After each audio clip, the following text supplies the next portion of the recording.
Buenas noches. Antropólogo social, el maestro Diego Prieto Hernández dirige esa maravilla de institución que es el Instituto Nacional de Antropología e Historia.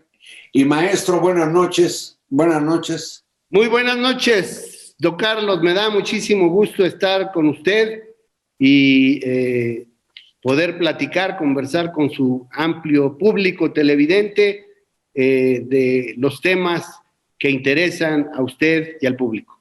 Yo quiero que usted, con su visión de antropología social, me diga cómo usted, para no generalizar, cómo entiende o concibe usted ese 12 de octubre que no se olvida. Bueno, yo creo que por un lado habría que contextualizar el mito. No quiere decir que no sea cierto, pero evidentemente hay un mito genial, digamos, como alguien habría dicho. Crisóforo Colombo, no sé si sabe qué quiere decir la paloma que carga a Cristo. Crisóforo Colombo, el día de la patrona de las Españas, la Virgen del Pilar, el 12 de octubre, llega a estas tierras que se asumen como las Indias e inicia una gesta de conquista, de colonización, de cristianización. Es impecable. Probablemente no fue el 12, pudo haber sido el 11 o el 13, no sé, pero tenía que ser el 12, porque si los mexicas hubieran conquistado la península ibérica, es muy probable que el que hubiese llegado pudo haberse llamado Quetzalcóatl y hubiese llegado sin duda alguna el 12 de diciembre, día en que veneramos a la nana Tonantzin. Pero bueno... Otra historia plagada de mitos. Es que la historia es un entramado de hechos que pueden asumirse verídicos, pero también de construcciones legendarias que permiten configurar un relato, una narrativa. Aquí la narrativa es la cristiandad, pero detrás de la cristiandad, Crisóforo Colombo, quiere decir, repito, la paloma que carga a Cristo. Detrás de la cristiandad está un fenómeno avasallador, un fenómeno que allí, digamos, tiene su punto de arranque el mismo año en que España recupera el territorio peninsular, una vez que cae Granada en manos de los castellanos, en alianza con Aragón, con los aragoneses. Ese mismo año hace su avistamiento de estas tierras Colón, con lo cual se garantiza el camino para la expansión, no solo la ruta de la seda, que se había interrumpido con el establecimiento del Imperio Otomano. Y de las especias. Sí, las especias, la seda, las especias, todo esto que queda interrumpido por los turcos y que ahora encuentra un camino de expansión. Pero finalmente detrás de eso, ¿qué está? Porque en la historia hay que analizar sí a las personas, pero más bien los procesos. Lo que está es la expansión mercantilista, el capitalismo en su primera fase, su fase mercantil, de manera que si no hubiese sido Cristóbal Colón, hubiese sido cualquier otro navegante. Si no hubiese sido Hernán Cortés, hubiese sido cualquier otro militar, ¿no? Porque era imprescindible que Europa, detrás de la cual está la cristiandad y detrás de lo cual está Occidente, en su fase mercantilista, pues expandiera. Ese es el significado, no es ni bueno ni malo. Por supuesto, me encantó que dijera usted esto, ellos nos descubrieron, estos territorios se habían descubierto por unos grupos humanos que entraron hace 18 o 16 mil años a este continente. Por tanto, es el continente que el Homo sapiens pobló al último. Pero es Colón quien deja testimonio escrito de ya llegué. Exacto. Me propuse tal viaje para llegar a donde no llegué, pero no lo sé, porque él nunca supo a dónde había llegado, y dijo, se corroboró mi hipótesis y llegué. Y es el único que deja testimonio. Pero déjeme provocarlo, maestro, si me permite. Usted me habla de la, digamos, explicable, más allá de lo justificada o no, lo explicable de la expansión europea y el surgimiento del capitalismo después de la era feudal. Pero yo digo, y no lo mismo se vivía en Mesoamérica, desde luego en Sudamérica con los incas, con el expansionismo, yo diría el expansionismo imperialista de los tenochcas o mexicas.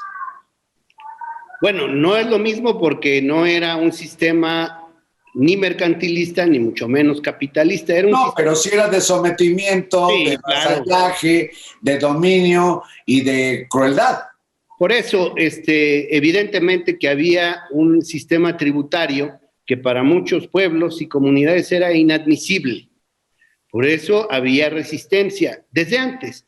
Inclusive hay algunos arqueólogos que empiezan a relacionar la caída de Teotihuacán no solo con cambios del clima o con sequías, sino rebeliones internas de sectores, de comunidades que se habían rebelado contra ese sistema tributario. Por eso se dice que la conquista de México no fue precisamente de un puñado, quizás 1,000 españoles, sino más de 130,000, según veo en este libro maravilloso del que vamos a hablar, como 130,000 efectivos, sí, de otras naciones, como sí, Tlaxcala, como Zempoala, como texcocanos, que dijeron, pues ya mejor nos unimos a estos blancos y barbados para sacudirnos el yugo de los mexicas. ¿Estoy bien? Sí, yo diría que aquí se combinaron dos procesos. Por un lado, el de esta guerra de conquista, el de esta expansión que bajo la bandera de la cristianización, en el fondo lo que buscaba era hacerse de territorios y de mercados. Era el oro famoso que mucho atraía a Hernán Cortés. Pero por otro lado hay una rebelión en que tlaxcaltecas, huejotzincas, zempoaltecas, también otomíes, se incorporan a esta posibilidad que ellos piensan se abre con la caída de Tenochtitlan. Por lo que me dice usted, el 12 de octubre lo debemos asumir entonces como resultado de esa lógica, necesidad o ambición de expansión, claro, de lo que después se llamó España y que entonces eran los reinos de Castilla y Aragón. Exacto, ellos quieren abrir mercados hacia las Indias, asumen que aquí era la India, por eso nos terminaron llamando indios. Ese es un error geográfico que no quiere decir lo mismo que indígena. Indígena es el que nació en el lugar, indio es el oriundo de la India, entonces nosotros venimos siendo paisanos de Mahatma Gandhi, lo cual me enorgullece bastante. Pero incluso en Cuba pudo haber ocurrido, ahí sí corrigieron, que Colón pensó que Cuba era Zipango, o sea, Japón. Sí. Era una isla, se parece hasta la forma, y lo bueno es que a los cubanos, o no sé si lo malo, ya no se les quedó lo de japoneses. Pero maestro, déjeme por favor entrar a esta parte. Bajo su dirección del instituto y bajo su coordinación, el INAH ha publicado este maravilloso volumen del que yo soy un feliz poseedor. Y en este libro ilustrado, dignamente presentado, hay textos de, pues no sé, como 30 historiadores, cronistas, escritores, etcétera, que hablan de lo que es la grandeza y diversidad de México. Y de una vez le pregunto, pues no había olmecas cuando llegó Cortés a México. ¿Por qué o qué va a pasar con la cabeza de una mujer que nos dicen que es olmeca? Yo no conocía ninguna indígena olmeca, en donde estaba la escultura del navegante Cristóbal Colón en Reforma. ¿Para qué poner algo que no parece tener que ver propiamente con lo que ahora sería pues la historia articulada a partir de la caída de Tenochtitlan, la colonia y la independencia y la revolución, etcétera, etcétera?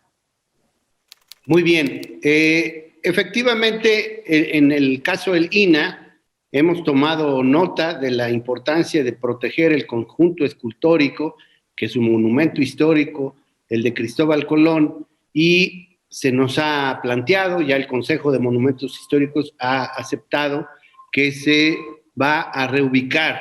A ver, por favor, ahí pongámosle puntos suspensivos, porque al menos yo estoy en desacuerdo y le pido que aguante aquí para seguir la conversación. ¿Le parece? Claro que sí, cómo no. Gracias, muchas gracias, maestro, y buenas noches. Buenas noches.